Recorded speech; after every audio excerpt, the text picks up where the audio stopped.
இந்த கதையின் பேரு பெருமக்கார கிளியக்கா.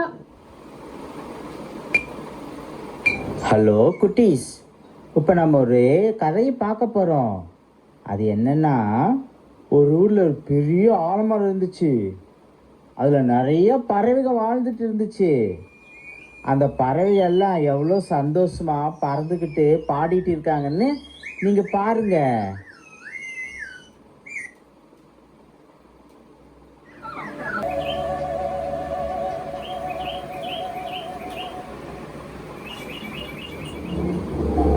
Back back back back. ஏய், நீ அடிக்கடி பேக் பேக் பேக் பேக்னு உன் பேரையே சொல்லிட்டே இருக்கற? அர்த்தக்கா, என் பேரு பேக் கிடையாது, என் பேரு டானல்ட் டக். எல்லா சில்ட்ரனுக்கும் என் பேர் தெரியும், தெரியுமாக்கா? கிரிக்கெட்ல ஒரு ரன்னு கூட அடிக்காம அவுட் ஆகி போறாங்கல்ல, அவங்கள தான் டக் அவுட்னு சொல்லுவாங்க. அதுதான் எனக்கு தெரியும். கரெக்டா பேக்கு? ஏய், கிண்டல் பண்றீல? நான் போய் எங்க அம்மா கிட்டயே வந்து சொல்ல போறேன். இப்படி டக்கு அழுதுகிட்டே போயிடுச்சு. இந்த பெருமைக்கார பேரட்டு எப்போது எல்லாரையும் புள்ளி பண்ணிட்டு தான் தான் ரொம்ப அழகு, எல்லாரும் தன்னோட அழகை தான் புகழணும் வர்ணிக்கணும்னு நினச்சிது. மரத்தில் ஒரு ஓரத்தில் ஓலொன்று அமைதியாக தான் உண்டு தான் வேலை உண்டுன்னு இருந்துச்சு. ஆனால் இந்த பேரட்டு அந்த ஆந்தையை வம்புக்களுக்காம விடல. இந்த மொட்டை கண்ணி நம்ம கூட பேசவே மாட்டேங்கிறா. நம்மள இவன் மதிக்கிறதே இல்ல. இவள மொட்டை கண்ணி, நீ தூங்காம இருந்து உன் கண்ணு ரெண்டு பெருசா இருக்கு. இன்னும் கொஞ்ச நாள் உன் கண்ணு அப்படியே கீழே தோப்புன்னு விழ போகுது. இனிமேலாவது ஒழுங்கா தூங்கு. உன்னை வச்சுதான் மற்றவங்க எல்லாம் அந்த கண்ணீன்னு கிண்டல் பண்றாங்க, தெரியுமா? இந்த ஆந்தைக்கு பேரட்டு நம்மளை வம்பு கிழக்குதுன்னு தெரிஞ்சிருச்சு. அதனால் நமக்கு எதுக்கு வம்புன்னு அமைதியாக உட்காந்துருச்சு. மரத்துக்கு கீழே தவளை கூட்டம் வாழ்ந்துட்டு இருந்தது. அதில் ஒரு தவளை இந்த கிளியோட நண்பனாக இருந்துச்சு. ஏன்னா அந்த தவளை இந்த கிளியோட அழகை பொழுதுகிட்டே இருக்கும். பஞ்சவர்ண கிளி அக்கா, நீ பியூட்டி பார்லர் போறீங்க அக்கா? இவ்வளோ ரொம்ப அழகா இருக்கிற அடிக்கு.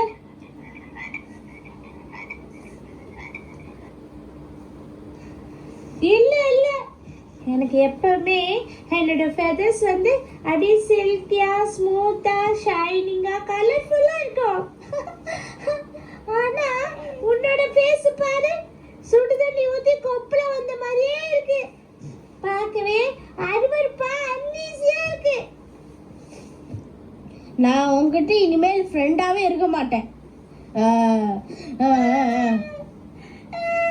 ஐயோ, அழுகாத.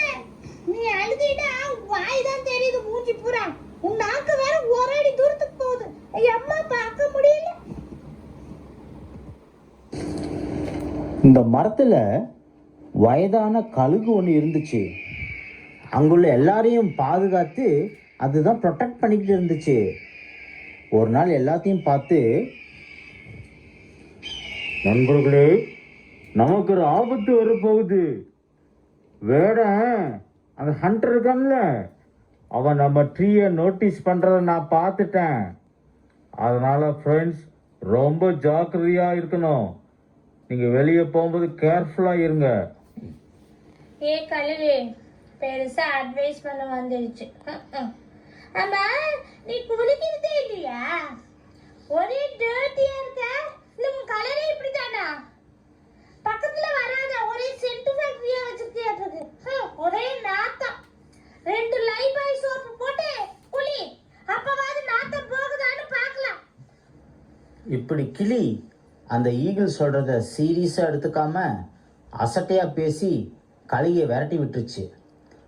இப்போ அங்கே காக்கா கோபமாக பேரட்டுக்கிட்ட வந்து, உனக்கு கொஞ்சமாவது அறிவு இருக்கா? ஈகிளால நம்ம எல்லாரோடைய நன்மைக்காக தான் சொல்றாரு. அவரு எவ்வளோ நாளா நமக்கு எல்லாருக்கும் ஒரு கார்டியனா இருக்கிறாரு தெரியுமா? கறி சட்டிக்கு மூக்கு வாயு வச்ச மாதிரி இருந்துகிட்டு என்னவே எதிர்த்து பேசுறியா நீ? உன்னோட அழகே உனக்கு ஆபத்துல மாற போகுது பாரு. அதே போல வேடன் வந்து மரத்தை பார்த்துக்கிட்டே இருந்தான். பகக்காரன் ரொம்ப நாளா கிளி வேணும்னு கேட்டுக்கிட்டே இருக்கிறான். அந்த கிளியை புடிச்சிட்டு போனா சந்தோஷப்படுவான்.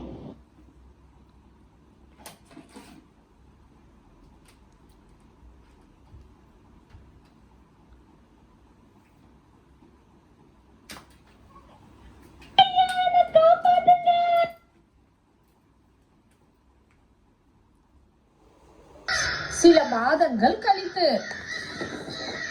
கா கா கா கா வந்து சாப்பாடு எடுத்துக்கோ. கா கா வந்து சாப்பிடு. அப்போ அந்த வீட்டில் உள்ள கூண்டில் பெருமைக்கார கிளி இருக்கிறத பார்த்துச்சு காக்கா. அட பேரழகி, நீ ஏன் இங்க இருக்கிற? அப்படியெல்லாம் சொல்லாது. என்னை ஜெயில் மாதிரி இந்த கூட்டுக்குள்ள போட்டு என்னை அடிச்சுட்டாங்க.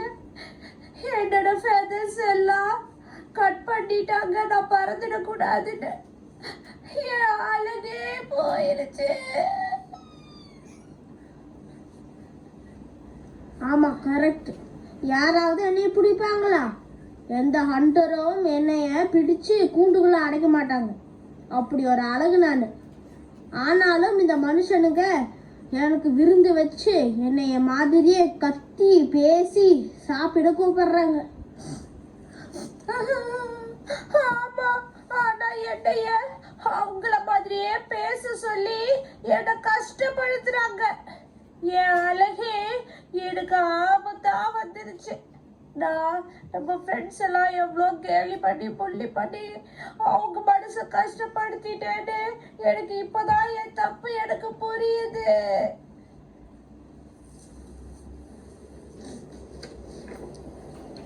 குழந்தைகளா, பார்த்தீங்களா? நாம தான் திறமையானவங்கன்னு நினச்சி மற்றவங்களை இன்சல்ட் பண்ணி மனம் கஷ்டப்படுற மாதிரி பேசக்கூடாது. யாரும் யாருக்கும் சளைத்தவர்கள் கிடையாது. எல்லார்கிட்டேயும் ஒரு ஸ்பெஷல் டேலண்ட் இருக்குது. நீங்கள் அதை கண்டுபிடிச்சி அதை டெவலப் பண்ணினீங்கன்னா ஃப்யூச்சரில் பெரிய ஆளாக வருவீங்க. All the best. 23:12 தன்னை உயர்த்துகிறவன் தாழ்த்தப்படுவான், தன்னை தாழ்த்துகிறவன் உயர்த்தப்படுவான்.